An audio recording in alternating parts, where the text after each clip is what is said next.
इस वीडियो के अंदर आप माइक्रोसॉफ्ट वर्ड के होम टैब के अंदर पैराग्राफ सेक्शन के बारे में जानेंगे। वैसे तो आपको यूट्यूब से बहुत सारी वीडियोस मिल जाएंगी, लेकिन इस वीडियो के अंदर हम थोड़ा सा डिटेल में जाने वाले हैं कि पैराग्राफ के सेक्शन के अंदर कौन कौन से ऑप्शंस होते हैं और इन ऑप्शंस को यूज़ करते हुए हम अपने पैराग्राफ की सेटिंग करके उसको कैसे बेहतर बना सकते हैं।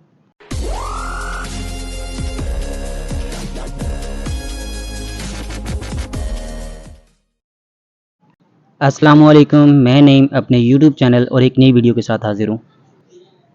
पैराग्राफ सेक्शन के अंदर सबसे पहला ऑप्शन हमारे पास बुलेट्स का है। बुलेट्स के अंदर क्या होता है? बुलेट्स के अंदर हम किसी भी चीज़ की लिस्ट को शो करते होते हैं। इससे पहले कि हम आगे बढ़ें, मैं आपको बताना चाहता हूँ कि इससे पहले मैं फ़ॉन्ट सेक्शन और क्लिपबोर्ड सेक्शन से रिलेटेड वीडियोस को बना चुका हूँ। अगर वो वीडियोस देखना चाहते हैं तो ऊपर आई बटन पर क्लिक करके वो वीडियोस देख सकते हैं। वीडियोस का लिंक मैं डिस्क्रिप्शन में भी डाल दूँगा। तो बुलेट्स के ऑप्शन को एक्सप्लोर करने के लिए यहाँ पर मैं अपने दूसरे पेज पर चला जाता हूँ, जहाँ पर मेरे पास कोई कंटेंट मौजूद है। यहाँ पर लिस्ट ऑफ फ्रूट्स मौजूद है, मेरे पास 4-5 फ्रूट्स यहाँ पर लिखे हुए हैं और इनको मैं ये जो लिस्ट है इसको मैं यहाँ पर बोल्ड कर लेता हूँ, अंडरलाइन कर लेता हूँ ताकि ये हेडिंग लगे प्रॉपर।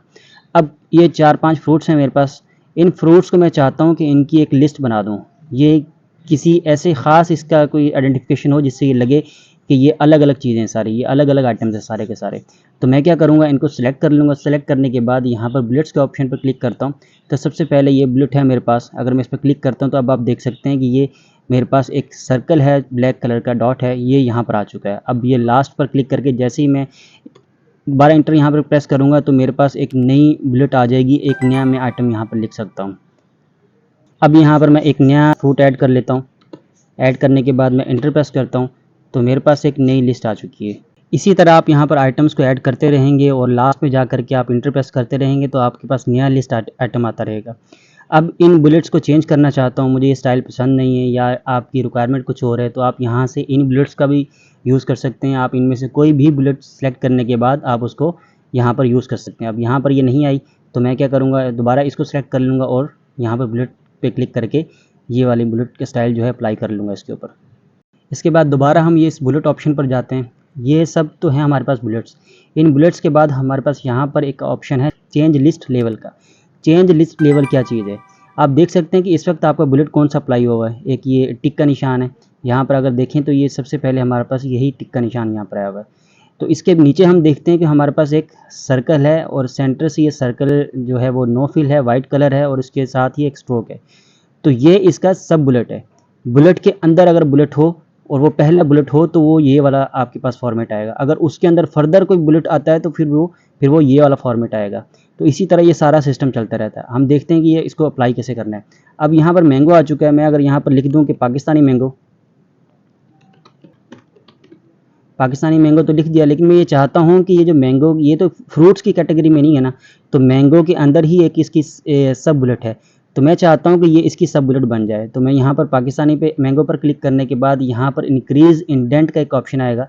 इंक्रीज़ इंडेंट पर जैसे ही क्लिक करूँगा तो मेरे पास वो बुलेट चेंज हो चुकी है। इसका मतलब ये वाली जो बुलेट है, ये वाली अब ये मैंगो के अंदर जो लिस्ट आएगी वो इस मैंगो की सब लिस्ट होगी। तो यहाँ पर अगेन मैं क्लिक करूँगा तो मेरे पास एक और लिस्ट आ जाएगी। अब मैं यहाँ पर टाइप कर सकता हूँ इंडियन मैंगो,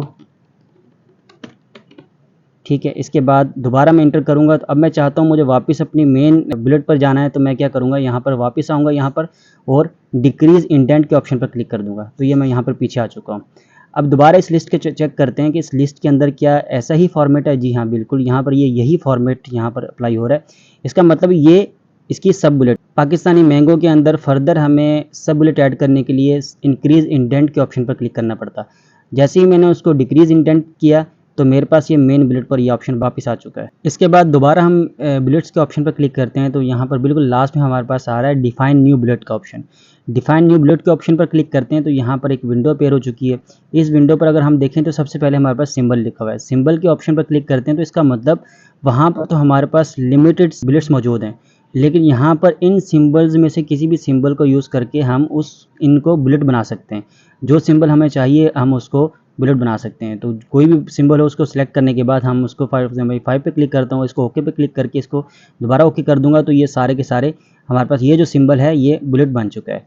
इसी तरह दोबारा इस ऑप्शन पर क्लिक करूँगा, डिफाइन न्यू बुलेट पर क्लिक करता हूँ तो किसी तस्वीर को, किसी पिक्चर को भी हम बुलेट बना सकते हैं। अपने यहाँ जहाँ पर आपकी पिक्चर्स वगैरह पड़ी होंगी जिस लोकेशन पर पड़ी होंगी आपको उस लोकेशन को सिलेक्ट कर लेना है। सेलेक्ट करने के बाद आप उसको इंसर्ट करेंगे, ओके करेंगे, तो वो जो पिक्चर्स हैं वो आपकी बुलेट्स बन जाएंगी। अब दोबारा इस बुलेट के ऑप्शन पर क्लिक करते हैं, डिफाइन न्यू बुलेट पर क्लिक किया, तो अब ये देख सकते हैं कि यहाँ पर हमारा फ़ॉन्ट का जो ऑप्शन है वो यहाँ पर हाइड हो चुका है। हाइड होने की वजह ये है कि हमने एक पिक्चर सेलेक्ट की हुई है।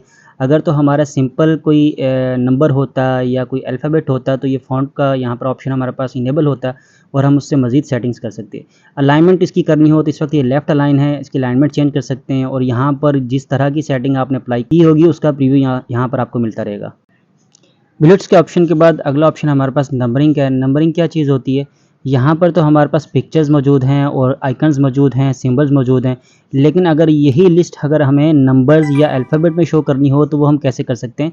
वो हम इन नंबरिंग वाले ऑप्शन से कर सकते हैं। अब फॉर एग्जांपल मैं इसी लिस्ट को मुझे करना है तो मैं दोबारा इस लिस्ट को सिलेक्ट कर लेता हूँ। सेलेक्ट करने के बाद यहाँ नंबर्स के ऑप्शन पर क्लिक करने के बाद ये पहला ऑप्शन है मेरे पास अल्फ़ाबेट का, कैपिटल में लिखा हुआ है, तो इस पर जैसे ही मैं क्लिक करूँगा तो मेरे पास ये एक अल्फ़ाबेटिकल एक लिस्ट आ चुकी है जिसके अंदर सब लिस्ट भी मौजूद है। अब ये एक अलग फॉर्मेट है। इसी तरह अगर मैं दोबारा यहाँ क्लिक करूँ तो यहाँ से नंबर चूज़ कर सकता हूँ।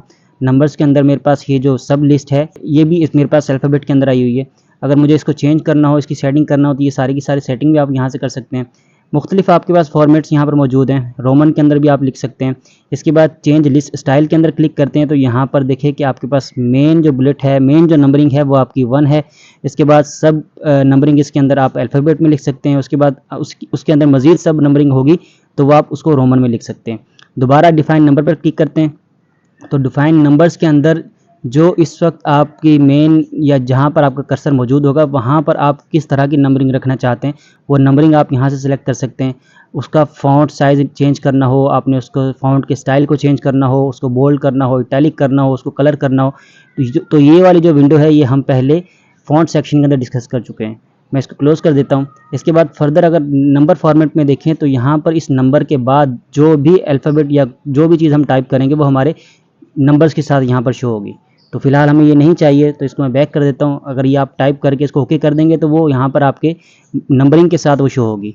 तो इसके बाद आप उसको लेफ़्ट करते हैं, राइट करते हैं, जो सेटिंग आप रखना चाहें वो करने के बाद आप देख सकते हैं यहाँ पर आपको हर सेटिंग का जो आप उसके अंदर चेंजेस करेंगे उसका प्रीव्यू आपको नज़र आ रहा है। इसके बाद आप इसको ओके कर देंगे तो आपकी वो फॉर्मेटिंग अप्लाई हो जाएगी। इसके बाद नंबरिंग के अंदर आप बिल्कुल लास्ट में एक ऑप्शन है सेट नंबरिंग वैल्यू का। सेट नंबरिंग वैल्यू के अंदर आपके पास 2 डिफरेंट ऑप्शंस हैं, सेट स्टार्ट न्यू लिस्ट का और कंटिन्यू फ्रॉम प्रीवियस लिस्ट का।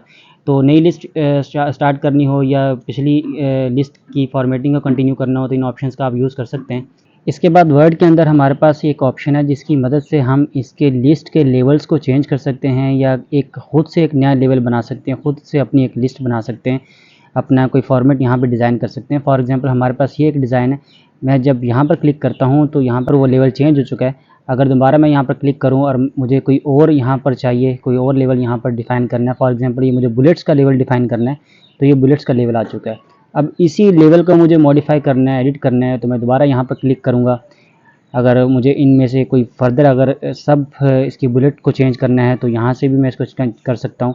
इसके बाद define new multi level list पे क्लिक करता हूँ तो यहाँ पर इस लिस्ट को अगर मुझे चेंज करना हो, जो पहले से मौजूद लिस्ट है तो उसको भी मैं चेंज कर सकता हूँ। फॉर एग्जांपल ये मेरे पास सेकंड लेवल है इसका, यहाँ पर क्लिक करने के बाद जो लेवल मुझे रखना होगा वो मैं लेवल यहाँ से रख सकता हूँ। फॉर एग्जांपल मुझे ये चाहिए यहाँ पर और इसको ओके पे क्लिक करता हूँ तो आप देख सकते हैं कि बुलेट्स के बाद मेरे पास यहाँ पर अल्फ़ाबेट आ चुका है।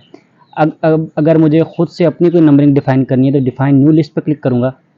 यहाँ पर आप देख सकते हैं कि आपको पहला लेवल इसका क्या चूज़ करना है, सेकंड लेवल क्या चूज़ करना है। इस वक्त ये पहला लेवल हाईलाइट हुआ है, अगर मैं इसका दूसरा लेवल हाईलाइट कर दूँ ये दूसरे पे चला गया। अगर इसको चेंज करना हो तो यहाँ इस ऑप्शन से इसको चेंज कर सकते हैं। मुझे इसको रोमन पे करना है तो रोमन पे कर दिया। इसका कलर चेंज करना हो, इसको बोल्ड करना हो, इसको इटैलिक करना हो, जो इसकी सेटिंग रखना चाहेंगे, जब आप सारे के सारे लेवल्स को डिफ़ाइन कर देंगे उसके बाद ओके पे क्लिक करेंगे तो वो लेवल आपका यहाँ पर डिफ़ाइन हो चुका होगा। नंबरिंग के ऑप्शन को कंप्लीट करने के बाद उसके बिल्कुल नीचे हमारे पास अलाइनमेंट के ऑप्शंस हैं। अलाइनमेंट में लेफ़्ट है जो कि बाय डिफ़ॉल्ट होती है, उसके बाद सेंटर अलाइन हो गया है, इसके बाद ये राइट अलाइन है और इसके बाद हमारे पास जस्टिफाई का ऑप्शन है। जस्टिफाई के ऑप्शन को समझने के लिए हमें यहाँ पर एक पैराग्राफ टाइप करना पड़ेगा। तो जल्दी से मैं एक पैराग्राफ टाइप कर लेता हूँ। इसको मैं पहले लेफ़्ट अलाइन कर लेता हूँ, कंट्रोल एल इसकी शॉर्टकट की है, कंट्रोल ई से सेंटर होता है और कंट्रोल आर से राइट अलाइन होता है। तो इसको मैं यहाँ पर एक जल्दी से एक पैराग्राफ टाइप कर लेता हूँ। पहले मैंने आपको बताया था कि इज इक्वल्स टू रैंड और ब्रैकेट ओपन ब्रैकेट क्लोज हमारे पास एक फंक्शन होता है। इस फंक्शन के ज़रिए हम रैंडम पैराग्राफ टाइप कर सकते हैं। ये पैराग्राफ आ गया हमारे पास, इसको इस पैराग्राफ को मैं सिलेक्ट कर लेता हूँ। सिलेक्ट करने के बाद यहाँ पे ये जस्टिफाई का ऑप्शन है। इस वक्त आप देख सकते हैं कि इस पैराग्राफ की ये जो एंड वाली जो इसका जो पोर्शन है यहाँ पर एंड में राइट साइड पे ये इक्वल नहीं है, ये जस्टिफाई नहीं है, ये सेट नहीं है। यहाँ से हमें ये दिखने में अच्छा लगता है लेकिन यहाँ से ये थोड़ा सा अजीब है। तो इसको सेट करने के लिए जस्टिफाई का एक ऑप्शन होता है हमारे पास। जस्टिफाई पे जैसे क्लिक करेंगे तो अब ये इक्वली हमारे पास यहाँ पर आ चुका है। पहले थोड़ा सा अजीब सा लग रहा था लेकिन अब ये ठीक है। दोबारा इसको सेलेक्ट करते हैं तो इसी ऑप्शन के अंदर यहाँ पर हमारे पास जस्टिफाई लो का ऑप्शन है, जो कि इन दोनों में कोई ज़्यादा फ़र्क नहीं है। जस्टिफाई मीडियम पर क्लिक करते हैं तो थोड़ा सा फ़ॉन्ट हमारा खुल चुका है। इसके बाद दोबारा यहाँ पर क्लिक करने के बाद जस्टिफाई हाई पर क्लिक करते हैं तो फ़ॉन्ट के अंदर मज़ीद गैप आ चुका है, तो ये थोड़ा सा बेहतर नज़र आता है। तो आप नॉर्मली जो लेटर्स के अंदर करते हैं वो जस्टिफाई पर क्लिक करते हैं तो आपका जितना भी कॉन्टेंट होता है वो बिल्कुल एक सेटिंग के अंदर आ जाता है।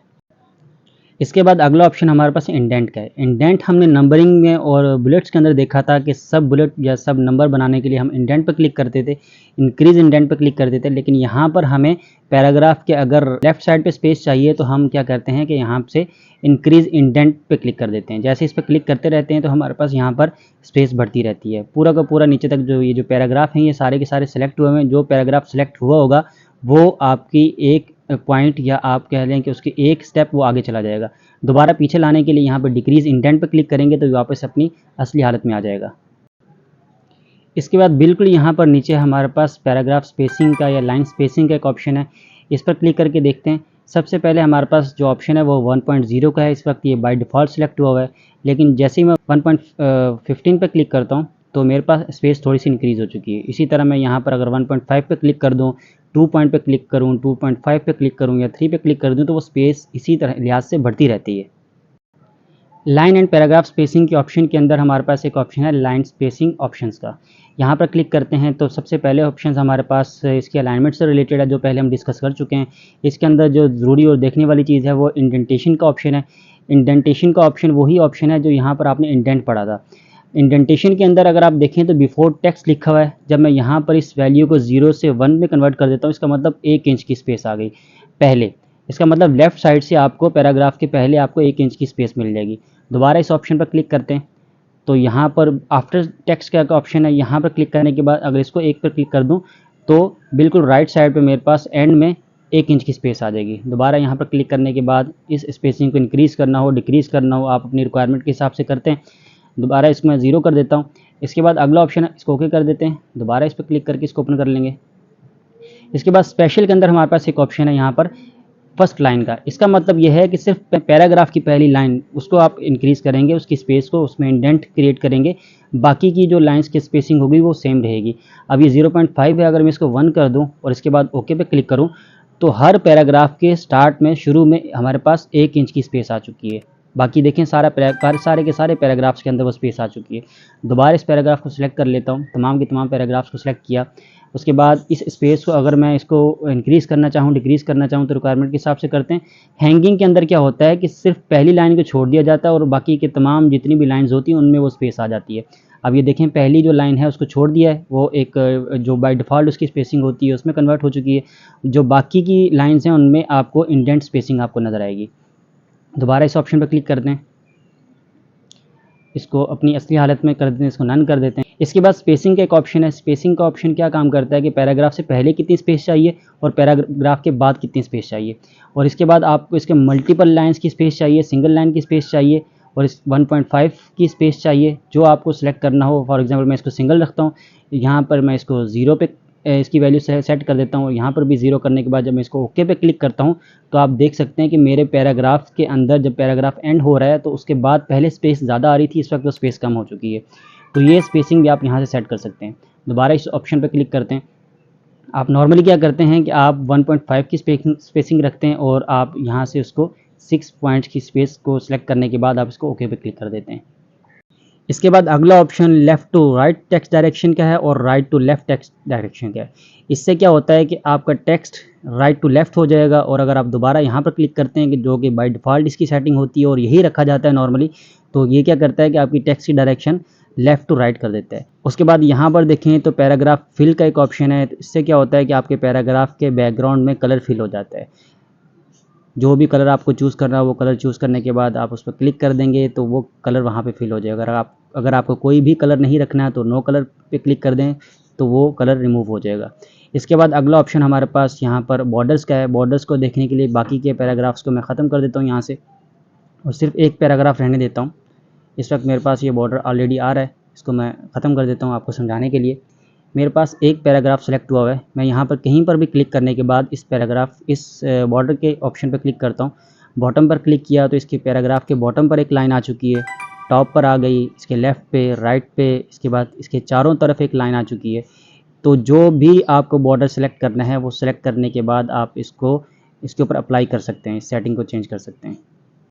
बॉर्डर के ऑप्शन के बाद सॉर्टिंग का ऑप्शन मौजूद है। सॉर्टिंग का ऑप्शन क्या काम करता है? फॉर यहाँ पर तो पैराग्राफ लिखा हुआ है, तो इसको समझने के लिए यहाँ पर मेरे पास कुछ फ्रूट्स के नेम लिखे हुए हैं। इन नेम्स को मैं सेलेक्ट कर लेता हूँ। सेलेक्ट करने के बाद इस सॉर्टिंग के ऑप्शन पर क्लिक करता हूँ, सॉर्ट पर क्लिक करता हूँ। तो इस वक्त ये पैराग्राफ है क्योंकि मैंने एक नाम टाइप करने के बाद, एक फ्रूट को टाइप करने के बाद मैंने इंटर प्रेस किया तो वो पैराग्राफ बन गया। तो ये पैराग्राफ है मेरे पास। अगर मुझे इसमें हेडिंग्स को सॉर्टिंग करनी हो उसकी, या उसकी फील्ड को सॉर्टिंग करनी हो, फिर उसमें मुझे अगर टेक्स्ट सॉर्ट करना हो, या नंबर्स सॉर्ट करने हो, या डेट को सॉर्ट करना हो, उसमें मुझे उसको असेंडिंग करना हो, टॉप टू बॉटम लेके आना हो, या डिसेंडिंग करना हो, बॉटम टू टॉप लेके आना हो, तो जो सेटिंग आपको रखनी हो वो सेटिंग आप रख सकते हैं। मैं इस वक्त इसको असेंडिंग ऑर्डर पे क्लिक करता हूँ और इसके बाद इसको ओके पे क्लिक कर देता हूँ। तो आप देख सकते हैं कि मेरे पास जो एप्पल है वो ऊपर आ चुका है, पहले ये नीचे था अब ऊपर आ चुका है। इसी तरह बनाना उसके बाद आ चुका है, मतलब ये बिल्कुल एक सॉर्टिंग के अंदर आ चुका है। ये जो इसके इस नाम का जो पहला, इस वर्ड का जो पहला अल्फ़ाबेट है उसको ये लेता है और उसको सॉर्ट करके दे देता है आपको। सॉर्ट के ऑप्शन के बाद आपके पास अगला जो ऑप्शन है वो शो एंड हाइड का है। शो एंड हाइड का ऑप्शन क्या काम करता है? मैं यहाँ पर कहीं भी कर्सर रख के अगर ये शो पे क्लिक कर देता हूँ, शो एंड हाइड पे क्लिक करता हूँ, तो आप देख सकते हैं कि पहले मेरे पास ये जो सिंबल्स हैं ये नहीं आ रहे थे, अब ये मेरे पास आ रहे हैं जैसे मैंने यहाँ पर क्लिक किया। अब जैसे ही मैं यहाँ पर क्लिक करके फिर इंटर प्रेस करूँगा तो ये फिर आ चुका है। अगर मैं इसके बाद टैब प्रेस करता हूँ तो ये मेरे पास एरो आ चुका है। अगर मैं स्पेस बार प्रेस करता हूँ तो ये मेरे पास डॉट आ चुके हैं। तो इसका मतलब ये है कि आपके डॉक्यूमेंट के अंदर ऐसी ऑप्शंस, ऐसी बटन्स जो आप यूज़ करते हैं वो दिखाई नहीं देते, तो आप उनसे देख सकते हैं। फॉर एग्जांपल इसका मतलब ये है कि आपने यहाँ पर इंटर प्रेस किया हुआ है, यहाँ पर इसका एरो का मतलब ये है कि आपने यहाँ पर टैब प्रेस किया हुआ है, यहाँ पर ये जो डॉट हैं इनका मतलब ये है कि आपने यहाँ पर स्पेस बार को प्रेस किया हुआ है। यहाँ पर माइक्रोसॉफ्ट वर्ड के होम टैब के अंदर जो पैराग्राफ का सेक्शन है वो कंप्लीट हो चुका है। इसके बाद मैं आपको स्टाइल का और एडिटिंग का सेक्शन भी पढ़ाऊँगा, वो भी बताऊँगा। अगर आपको वीडियो अच्छी लगी हो तो वीडियो को लाइक कर दें, चैनल को सब्सक्राइब कर दें और बेल आइकन पर क्लिक कर दें ताकि जब भी मैं कोई भी वीडियो अपलोड करूँ आपको उसका नोटिफिकेशन मिले और इसी तरह आपकी नॉलेज में इजाफा होता रहे।